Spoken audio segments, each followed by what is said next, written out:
We're back at the Aquila power catamaran. So the team has been working hard on board and has made some significant progress. So we're going to jump down and go take a look where they're at. On the port side, we had to cut this special access hole over here to get 2 of the 6 batteries in place. We also had to build a special custom shelf above a water heater for those 2 batteries to sit on. So as you can see, these 2 batteries are already secured down with straps, cleats. Wiring is mostly complete already. We've got zip ties in place. So pretty much these 2 batteries are done and dusted. And we'll take a closer look on starboard to the 4 batteries that we are putting down in the bilge area. We're on the starboard side of the Aquila power catamaran now, taking a look at the 6 batteries on this side. This side, the bed arrangement is slightly different and we didn't have to do a custom shelf over here. So we have 2 batteries just in a locker that was already available. And then of course we've got the 4 additional batteries required down in the bilge area over here. So we've got 2 over here and we've got 2 further tucked back in underneath there.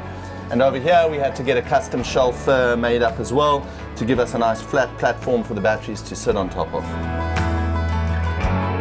All right, we're here in the salon on the Aquila looking at the main DC distribution on the boat. As you can see here, we have the MG BMS MG Master LV. This is the brain of the system, basically telling things what they can and can't do. We have our distributors over here, 2 of them, and this is the supply to the charging from the inverter charger Quattro units. Along with then over here, the alternators are going to be also sending some good charge to our 48-volt battery bank. And then up tucked underneath here, we've got our distributors that are there for the actual batteries to wire into. And that's basically where all the batteries, inverter chargers, alternators, solar is all coming into this central location and then being distributed throughout the boat to run the air conditioning, etc. via the Quattro system that we're installing on the boat.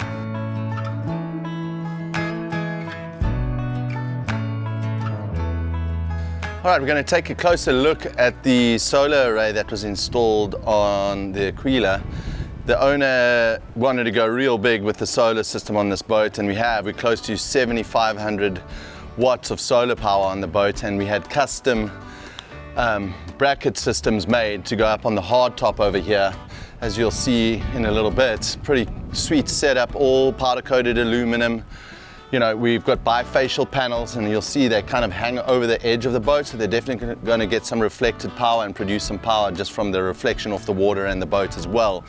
So we have seen, I think the other day, up in the 6,000 plus watts of solar power coming into the boat with the entire array. So this array is producing some serious power and keeping the batteries topped up all day long, even with the air conditioning running. Pretty cool system. This is a pretty large power plant for the size of boat that we're on.